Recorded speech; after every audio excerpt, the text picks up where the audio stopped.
और तुमने हरण किया। छे छे छे छे।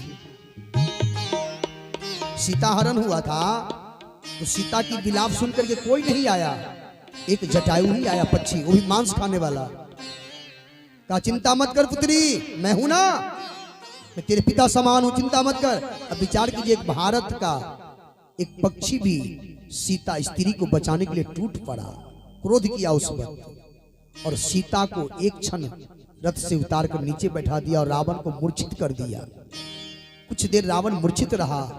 यदि चाहता जटायु तो रावण का 20 आंख फोड़ देता, लेकिन रावण जब मूर्छित था तो मर्यादा देखिए हमारी भारत की, मारपीट भी होता है तो पक्षी भी मर्यादा है।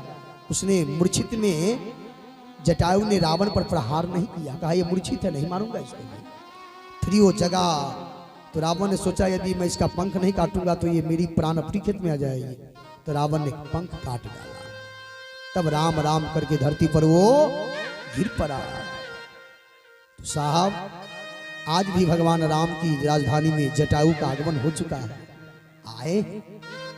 और ऐसा सुना है कि जो हजारों वर्ष से हिमालय में तपस्या कर रहे हैं वो ऋषि मुनि राम जी के उद्घाटन समारोह में हिमालय से आने वाले हैं। वो आखिरी दिन की प्रतीक्षा थी जी, भगवान शंकर ही भगवान राम जी का कल नहीं और वहाँ 22 तारीख का राज्याभिषेक करेंगे। जो हम हिमालय से हजारों वर्ष से तपस्या कर रहे हैं वो ऋषि का पदार्पण अयोध्या जी में हो रहा है। स्वयं शंकर भगवान का पदार्पण हो रहा है अयोध्या में, अपने हाथों से उनका राज्याभिषेक करेंगे। हमारे हिंदू के लिए सबसे बड़ा गर्व की बात है। बोल दे राम लल्ला भगवान की जय। चलिए आइए आगे।